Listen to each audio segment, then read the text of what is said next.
¿Usted cree que sí lo están atacando a uno espiritualmente, demonios, muertos que le dicen que le ponen a uno los brujos? ¿O lo que usted acaba de decir? ¿O usted cree que es la mente?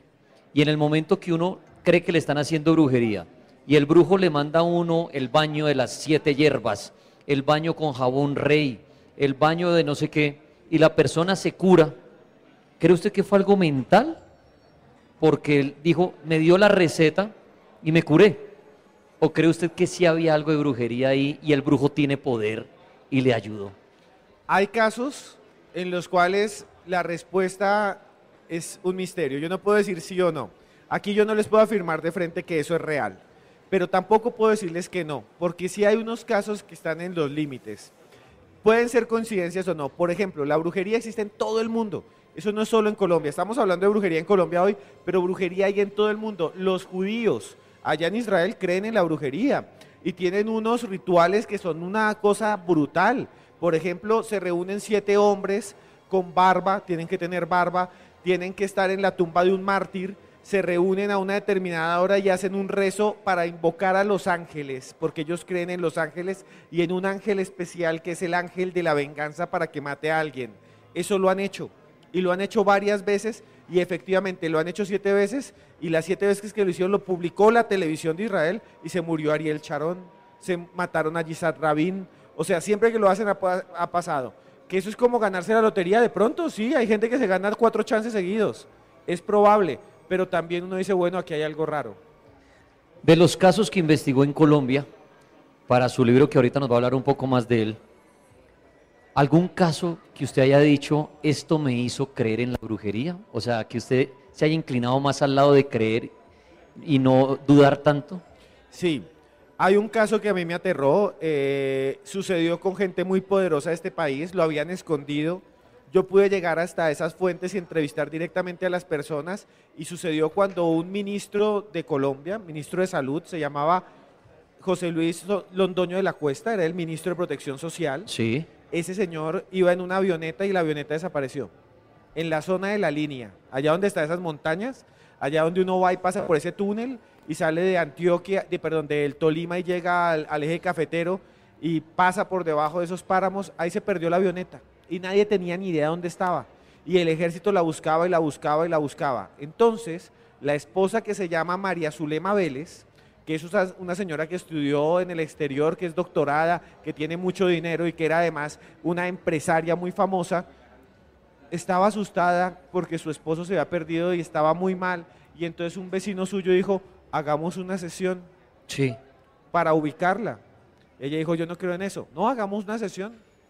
¿Qué clase de sesión? No, hagamos una sesión. Llevaron un mapa de Colombia, del IGAC, que es el Instituto Colombiano de Georreferencia, el que hace todos estos mapas, y lo pusieron encima de la mesa y la señora empezó a hacer una especie de respiración y trance y ella dice que se imaginaba volando y el brujo que estaba ahí le decía que se imaginara un punto en especial y ella llegó con su imaginación hasta un punto y puso el dedo ahí y ahí decía Cerro San Julián.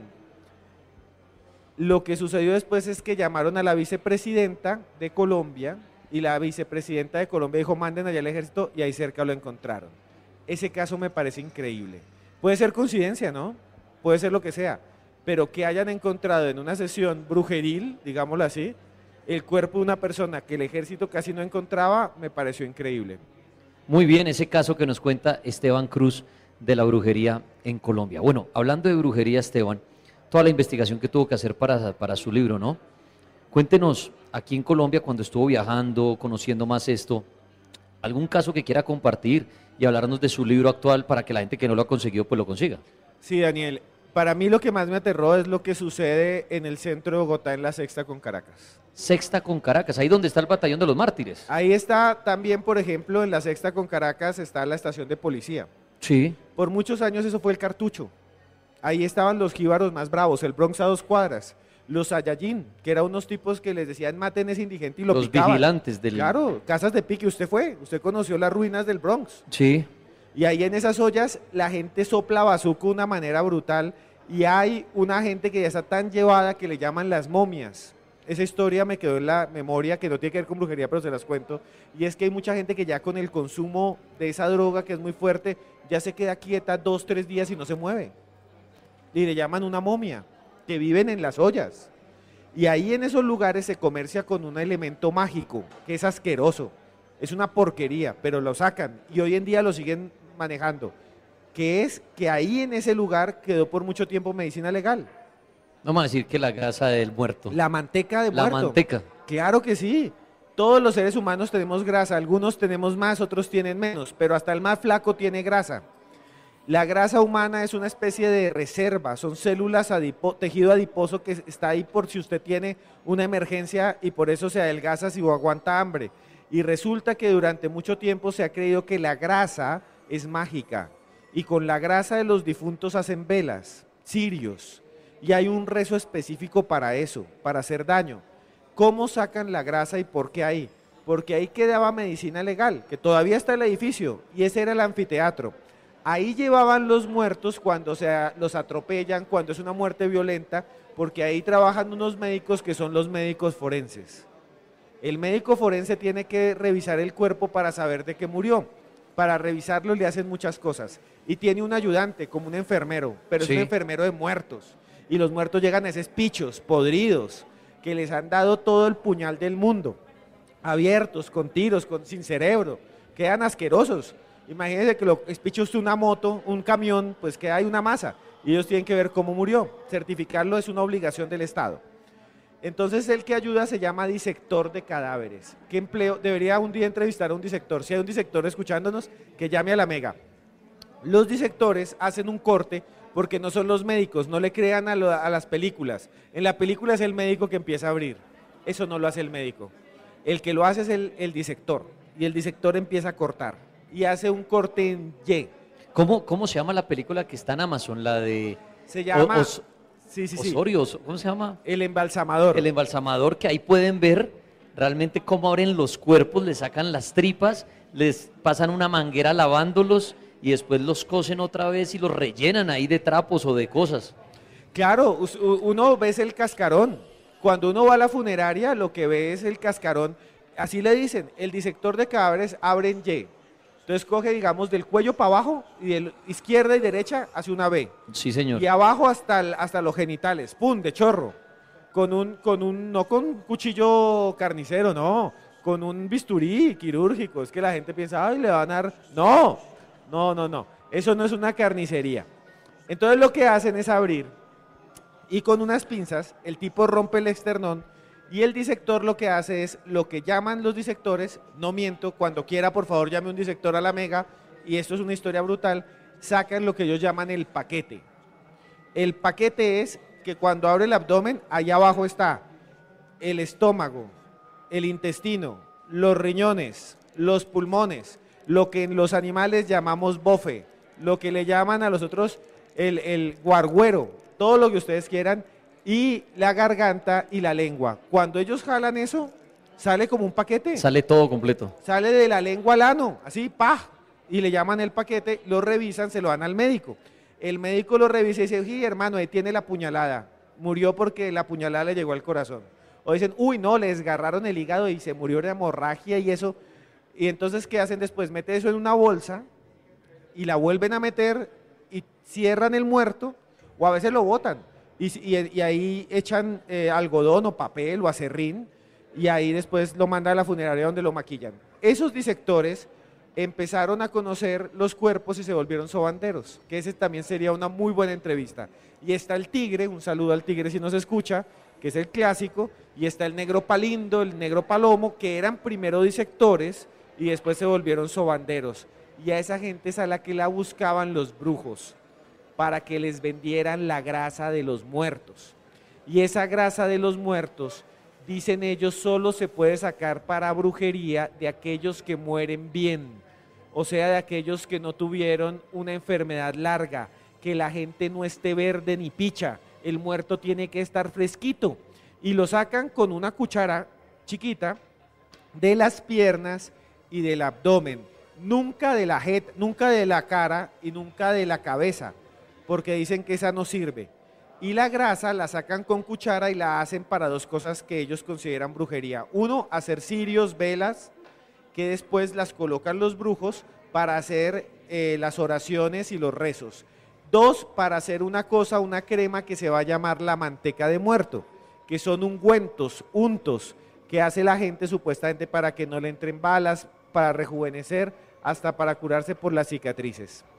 Muy bien, están viendo ustedes a Esteban Cruz hablando de los casos de brujería en Colombia, de la investigación que ha hecho, visitando a distintos brujos. Esteban, cuando empezó a hacer esta investigación y visitar estos sitios de brujería, ¿alguna vez pensó, que es lo que mucha gente cree, que se le fuera a aprender algo por estar en esos lugares? Mucha gente cree que el visitar estos consultorios, estos locales, es traerse el muerto, traerse espíritus, traerse malas energías. ¿Pensó en eso? ¿Sintió algo extraño mientras hizo la investigación? Nunca, nunca, porque yo iba siempre prevenido, pero le quiero contar cosas interesantes. Fui a 2 o 3 consultorios de brujos muy famosos que trabajan supuestamente para gente muy millonaria, para poderosos, para políticos. Y los brujos, ellos mismos dicen que su forma de actuar, se las voy a contar, les voy a contar un secreto de los brujos. Aquí también debe haber de pronto algún brujo en este lugar. Y lo que ellos hacen muchas veces con los trabajos es utilizar las almas de los muertos. Sí, señor. De los difuntos, pero no difuntos buenos, no. Ay, la abuelita, tan buena que es la abuelita, vamos a usarla. No, esa abuelita no sirve, hay que buscar un man que sea una rata. Hay que buscar a alguien que haya sido bien malo. Y entonces buscan, ¿sabe cómo busca el brujo? El brujo busca, digamos, que dieron de baja a un delincuente. Sí. Y después usa el espíritu del delincuente para atacar a las personas. ¿Qué es lo que hace el brujo para bajar el espíritu? Hay muchas maneras. Él lo que hace es rezar el nombre de esta persona con una cosa que se llaman libros de secretos. Los grimorios son libros muy antiguos de la Edad Media, esos no los usan los brujos colombianos. Lo que usan los brujos colombianos son libros de secretos que les heredaron los abuelos, que le enseñó un primo. La brujería se enseña voz a voz. Aquí no hay ninguna academia de brujería. Si ustedes van a una academia de brujería, los van a tumbar. Eso no existe. El brujo aprende con otro brujo. Así es en Colombia. Y los brujos generalmente le recitan y se aprenden. Ya ni siquiera las tienen escritas, las oraciones. Y ahí hacen esa invocación. ¿Saben cómo hacen, digamos, una brujería muy sencilla? Ahora dirán que aquí estamos enseñando brujería, pero no, esto es ilustrativo, es pedagógico. Los brujos en Colombia, por ejemplo, mandan a rezar en una iglesia. En una iglesia uno va a hacer misa, ¿sí o no? Entonces mi mamá se murió y yo le mando a hacer la misa de los 9 días, ¿sí o no? O la misa al primo. Pues ellos mandan a hacer misa por el alma de un fallecido que está vivo. O sea, van a una iglesia y dicen, Carlos está acá, pero yo voy y le pago una misa por el alma de Carlos como si estuviera muerto. Esa es una brujería sencilla que hacen ellos. Y el cura no sabe que está muerto y está pidiendo que se vaya al cielo. Y esa es una forma de Claro, hacer porque el brujería. cura no investiga que la persona esté muerta, sino usted paga la misa a No nombre de importa. tal persona, ya. Uno puede pedir una misa a nombre de Rubén Blades y la hacen. Uno puede pedir una misa a nombre Sí, Daniel Tres Palacios, y se la hacen, Sí. claro. Y mañana la hacen. Y tienen que pedir una misa por el tránsito del alma. Y esa es una forma de hacer brujería. La otra, que es la que estamos diciendo, es bajar el espíritu. Entonces consiguen un espíritu malo, unas oraciones, consiguen algo que ligue, que conecte a la persona que van a hacerle el trabajo, pues se le llaman trabajo, porque lo van a trabajar durante días. No es como, ay, la oración, no. El brujo se demora días y días y días y días, en ciclos. A veces van al cementerio y lo entierran, y ellos dicen chuzar. Entonces, a los 7 días vuelve, desentierra y vuelve y le chuza y vuelve y entierra el entierro de brujería. Hay muchas formas de hacer brujería en Colombia. Casos que yo he visto. En el libro se cuenta la historia de un actor muy famoso que tiene un nombre casi impronunciable, un saludo a él, que se llama Narendra Yarnani. Ese era el de padres e hijos. El de padres e hijos. Sí. Aquí, si usted es adulto como yo, adulto contemporáneo, lo debe recordar. Era el galán, el muchacho, no me acuerdo el nombre del personaje. Y actuó en muchas partes. Y él dice que a él le hicieron brujería, y esta historia es brutal, Daniel. Y él cuenta que se le reventó un testículo, literalmente. Imagínese que se le reviente, que se le explote a usted unos testículos, y él dice que salió volando grasa y todo, y sangre, y lo llevaron a un hospital y el médico le decía, no, SIDA. ¿Pero cómo así? No, cáncer. Sí. ¿Cómo? ¿Pero cómo así? No, usted tiene cáncer con SIDA. O sea, en algún momento le dijeron, usted tiene cáncer y SIDA, chao. Y como que el médico, ay, adiós, me voy. Pero no le encontraban nada y nada. Y entonces él mandó a hacer un ritual a unas señoras en México que eran devotas de la Virgen de Guadalupe. En México adoran a la Virgen de Guadalupe. Es como el divino niño de ellos. Máximo, así. La poderosa. Por eso el viento y la serie de televisión. Y dice él y cuenta que se conectaron, y ojalá nos esté escuchando para que un día llame al cartel y cuente la historia. Dice él que se conectaron por internet. Sí. Se vieron como cuando uno hace un directo. Y al otro lado estaban las señoras rezando y él no dijo nada. Y las señoras que estaban rezando se quedaron mirándolo y le dijeron, usted en el hombro le estamos viendo un espíritu, un demonio. A usted no lo rezaron con un muerto, con un difunto. A usted le hicieron una brujería directo con un demonio. Y usted lo que tiene en el hombro es un secuaz, así le dicen en México. Tiene los secuaces del diablo. Y se los veían en el hombro y ¿sabe qué dijeron las señoras?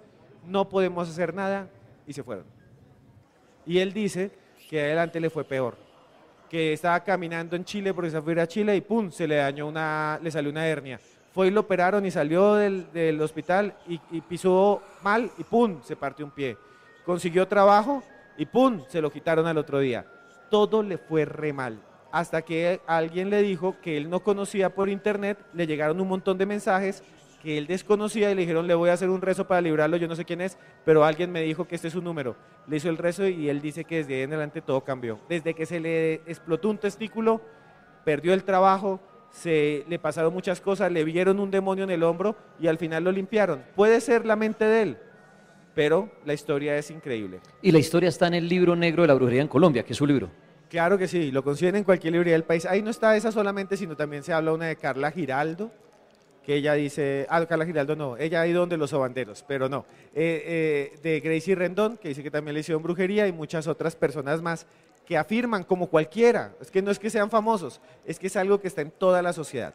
Muy bien, la brujería, el libro negro de la brujería en Colombia, escrito por Esteban, pues después de toda esta investigación, el brujo de los que usted visitó, Esteban, que lo haya sorprendido y que le llamó la atención y le haya generado de pronto credibilidad, que sin darnos el nombre, sino que nos cuente por qué, o sintió algo extraño, sintió miedo al hablar con él, el lugar donde trabajaba, de todas esas visitas que usted hizo.